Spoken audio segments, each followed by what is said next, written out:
Valdir de Lara Júnior.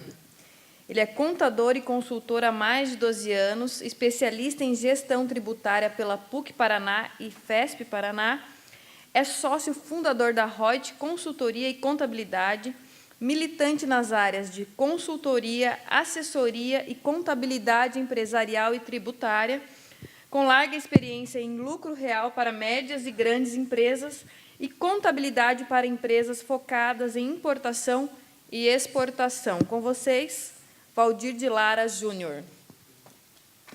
Boa tarde. Tudo bem, gente? Primeiramente, quero agradecer, em nome do Adriano, presidente da CESP, o convite para tratar de um tema tão relevante quanto esse de tributação brasileira, né? Tributação numa inovação das relações disruptivas da tecnologia, das combinações de negócio, que muito mudará daqui em diante, né?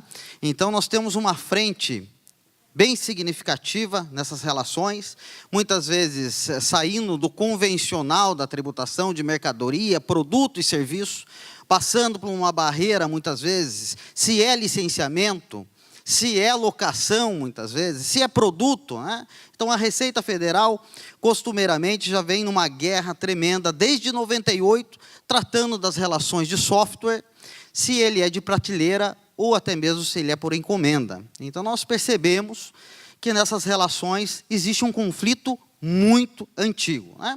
E essas ferramentas que nós trataremos está vinculada diretamente ao blockchain, ou seja, as redes que compartilharão todos esses serviços, muitas vezes, que existirão mecanismos digitais de comercialização desses produtos, muitas vezes sem a burocracia de transferências, de relações bancárias, também a utilização nessa rede conjunta do SaaS, do software como serviço, ou até mesmo de infraestruturas como serviço, ou até plataformas como serviço, também vinculadas a essas relações. Internet das coisas, que também relacionarão novos objetos, novas coisas jurídicas convencionadas, e para isso o Brasil tem uma preocupação tremenda em como tributar, né? Então, como é que funciona? A ideia é nós trazemos um panorama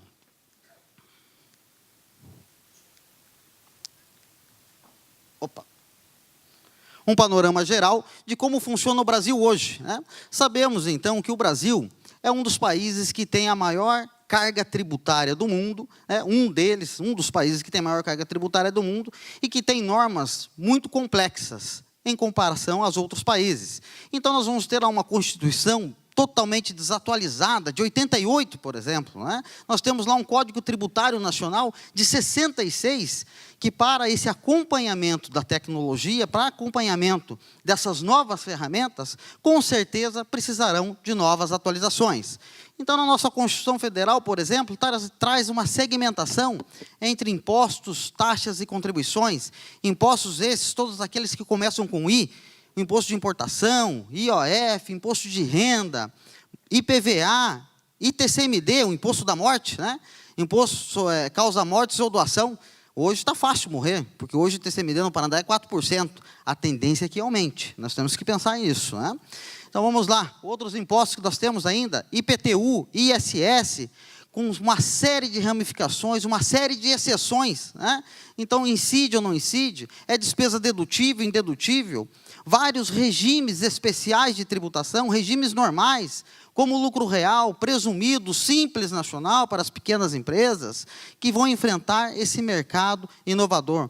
Contribuições sociais, como PIS, COFINS, contribuições da CPRB, contribuição previdenciária sobre a receita bruta, né? Temos INSS, empréstimo compulsório, né? E tem imposto sobre grandes fortunas que ninguém se fala em sua instituição. Sabe lá Deus por quê, né? Bom, em outros países, como é que funciona isso? Outros países têm um sistema mais simples de tributação, muitas vezes com a incidência do IVA, o imposto sobre valor agregado, ou seja, com um sistema, com uma relação, um mapeamento bem diferente do Brasil, ou seja, é o resultado de fato que se tributa. Nós temos também alguns países com imposto de renda, ou seja, renda e proventos de qualquer natureza, como Estados Unidos também tributa. Nós temos o imposto sobre a personalidade jurídica, mas veja, aqui são praticamente uma cadeia bem menor do que o Brasil e muito mais fácil de regulamentação dessas novas tecnologias. Tecnologias essas que muitas vezes transcorrerão numa relação digital, ou seja, existirá a transferência muitas vezes da coisa, existirá a transferência muitas vezes de um serviço em troca de um valor que possivelmente será digital, certo? Vamos em frente, vocês conhecem o leãozinho da Receita Federal? O leãozinho da Receita Federal também está preocupado drasticamente com todas essas mudanças, preocupado em como tributará essas relações, a relação de transferir as fronteiras, ou seja, todos esses mecanismos tecnológicos também facilitará a transição negocial entre outros países, que hoje praticamente existem grandes regras que regulamentam a matéria. E isso daí mudará significativamente para a Receita Federal. E a Receita Federal também se preocupa com isso. Mas esse leãozinho não existe mais, porque o Brasil criou 2 mecanismos, ou seja, ele tem um mecanismo mais avançado do mundo para fins de tributação. Receita Federal, do seu lado, com o T-REX, a denominação de T-REX, ou seja, o maior predador da relação dos dinossauros, né? O T-REX, mera coincidência, é só visualização, né? E já na Receita Estadual, no Paraná, nós temos a Arpia, que na mitologia grega é a deusa que vem buscar as almas das pessoas, né? Então, para vocês verem a tecnologia que a Receita Federal cria, em função de todas essas relações. Tecnologias essas criadas e supervisionadas pelas pessoas da Receita Federal, que é esse daqui, né? Quando vocês verem ele, não digo o que fazer, mas são essas pessoas que criam essas metodologias, essas relações, que buscam a fiscalização das operações no Brasil. Bom, vamos em frente. E daí nós entramos nesse cenário das combinações de negócios digitais. Então, vejam, hoje, teoricamente, no mundo que vivemos, nós temos as relações de transferência, muitas vezes, de propriedade, numa relação natural, que existe a troca do dinheiro, a transferência de um valor físico, que é regulamentado pelo Banco Central, em troca de uma mercadoria, um produto ou um serviço. E daí nasce o fato gerador. Nada disso muda com essa nova tecnologia, até porque todas elas também têm a possibilidade de rastreamento, né? Ela não é irrastreável, ela também tem o seu rastreamento. A única diferença é que muda o circuito de relações de mapeamento da Receita Federal. Hoje nós estamos acostumados, por exemplo, com o nosso livro-razão bancário, com o nosso livro-razão na contabilidade. Mas o blockchain, ou seja, essa rede distribuída, também faz todos os registros pertinentes às operações, que também darão origem ao fato gerador.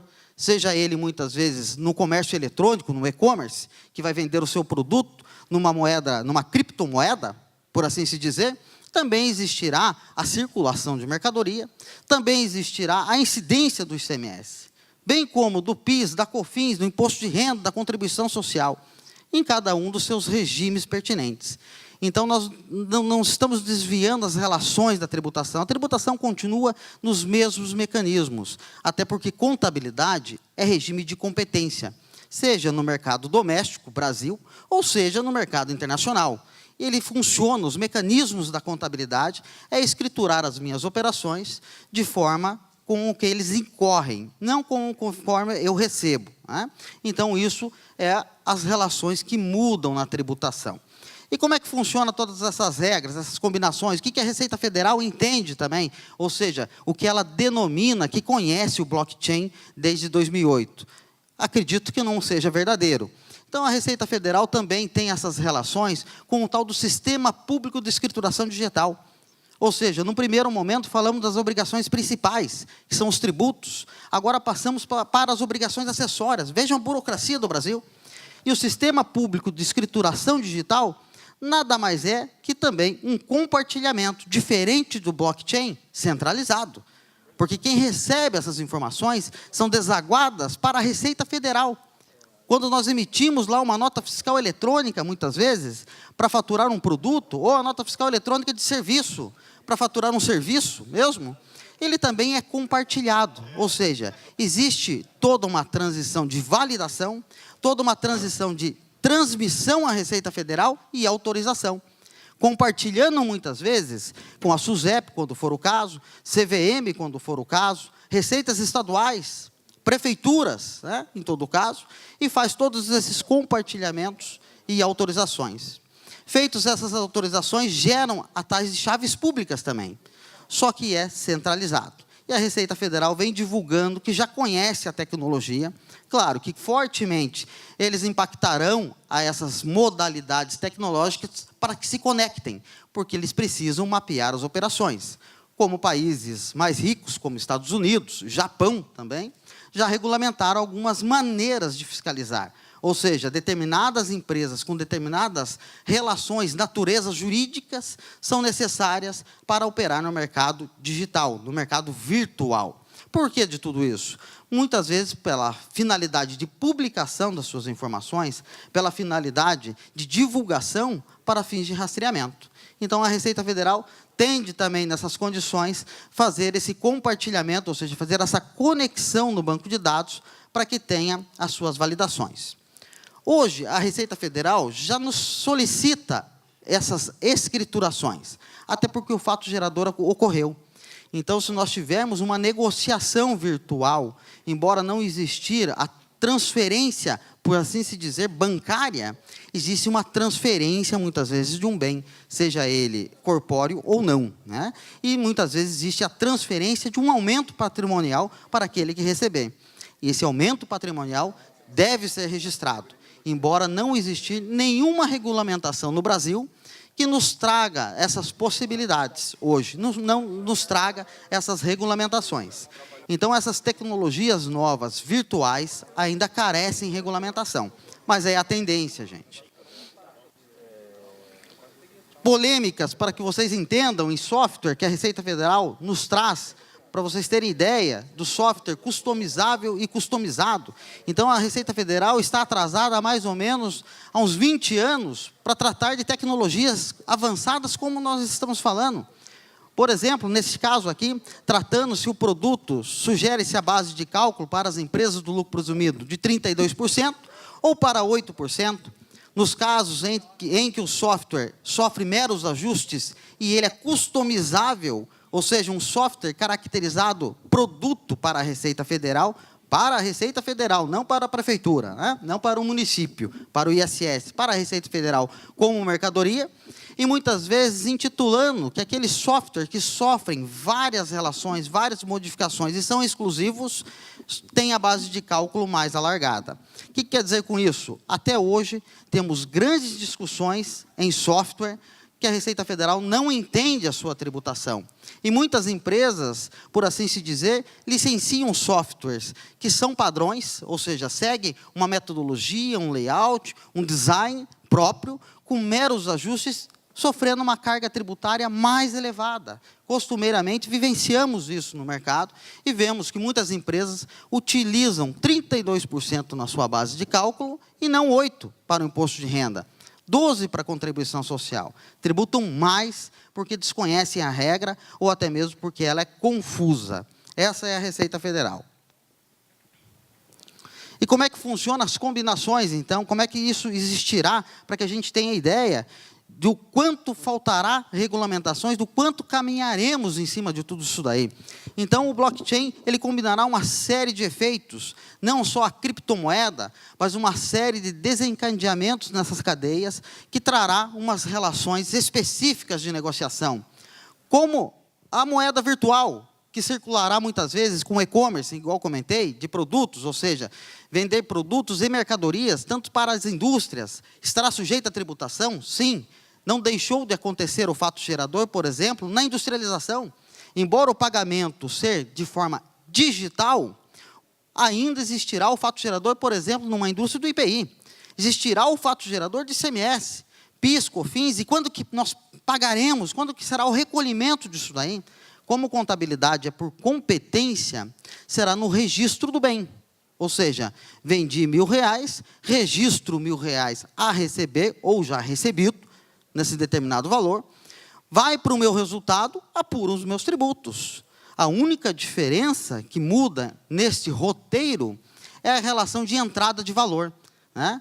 problemas que nós temos com isso, e quando as vendas são a prazo, na moeda virtual, essa moeda virtual sofre alterações ao longo do prazo. Como a contabilidade, a tributação, ou seja, o fisco tratará essas relações. Então, eu vendi um produto, uma mercadoria, ou até mesmo um serviço, a prazo, 30 dias, vendi por tantos, por exemplo, a moeda virtual do momento, Bitcoin, vendi por 3 Bitcoins. Esses 3 Bitcoins na data de hoje valem lá, sei lá, R$1.000. Esses R$1.000 daqui 30 dias são R$1.500. Como a contabilidade tratará isso? Né? Sendo que ela não é moeda. Pela regulamentação até hoje, os entendimentos que existem, Bitcoin, a criptomoeda não segue as mesmas normas, as mesmas relações que uma moeda convencional pelo Banco Central. Se ela não é moeda, por exemplo, nas empresas do lucro real, quando eu tiver esse ganho, eu não vou pagar 4,65 porque é uma receita financeira. Eu vou pagar 9,25 de PIS e COFINS, porque ela vai entender outras receitas. Vejam o problema que isso transcorrerá ao futuro. Não existe nada definido sobre isso. Mas, com certeza, será essas movimentações que a Receita Federal nos trará. Né? E se existir perda, poderá ser dedutível, por exemplo, para o imposto de renda e contribuição social? Eu posso deduzir da minha base de cálculo? Porque é uma oscilação do mercado, é uma oscilação do ganho. Né?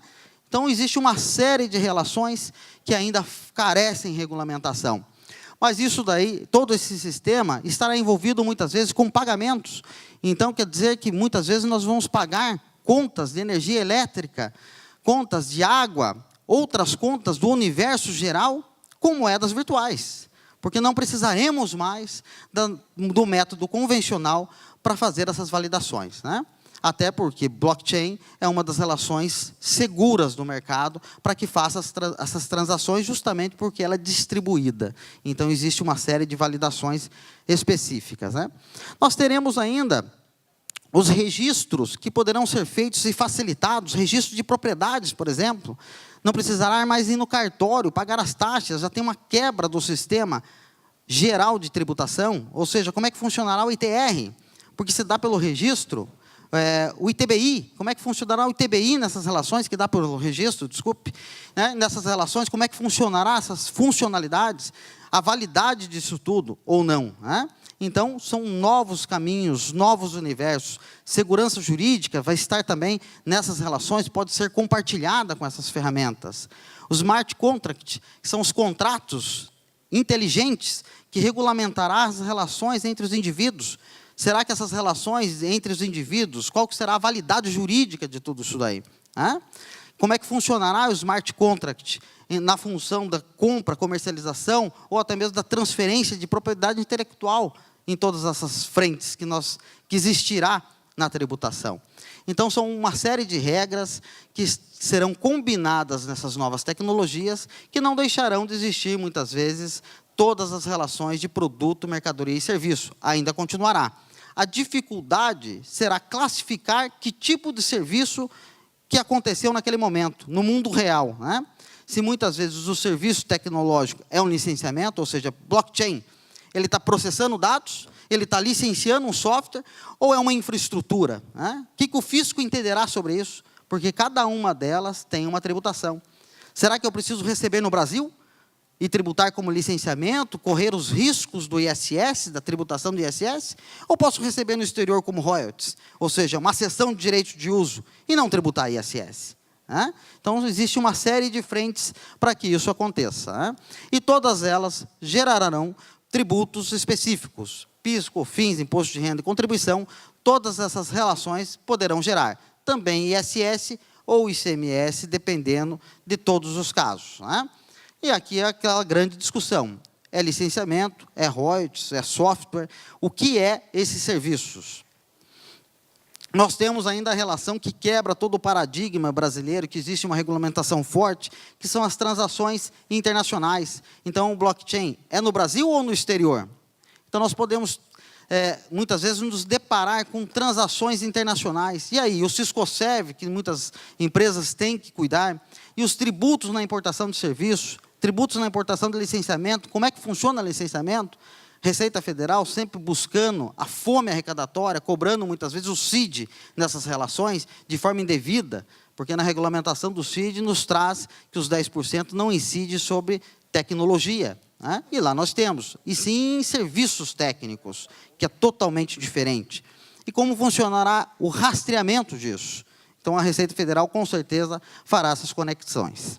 Então, operações via blockchain, a prazo, como eu comentei, com a valorização ou desvalorização, é um caminho que ainda existe uma dúvida, ou seja, é um nevoeiro que a Receita Federal terá que desvendar e nos passar, pelo menos, orientações de registros, para que a gente acompanhe, muitas vezes, e faça-se pagar o tributo.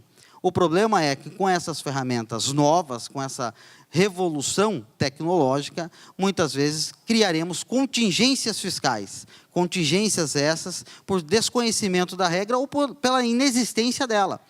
Então, quer dizer, nós vamos ter uma insegurança jurídica no Brasil, porque não existem regras que façam a tributação. E se eu doar a criptomoeda, né, como é que funciona? Vou pagar o ITCMD ou não vou pagar o ITCMD? Como é que se dará a declaração disso daí? Hoje, no estado do Paraná, nós temos o ITCMD Web, uma obrigação acessória que vincula uma série de relações. É bens? Não é bens? Isso daí? É direito? Considera-se financeira ou não financeira? Claro que o Banco Central diz que não. Mas e aí? Vou pagar o ITCMD ou não pago o ITCMD? Então, tem uma série de perguntas ainda nebulosas. A geração da mineração, ou seja, quando o minerador fazer a conversão dos valores, aquilo dali ele recebe na diferença do valor ou é um serviço? Teoricamente, entendemos que é um serviço. E logo estaria sujeito, tanto ao ISS, quanto todos os tributos federais. E ele emite nota para quem? Né? De quem ele desconta na cadeia da rede aqueles valores que recebe. Então, ele tem que emitir uma nota com contribuinte identificado ou não identificado. Tem que emitir nota ou não tem que emitir nota? Se o contribuinte for do exterior, né?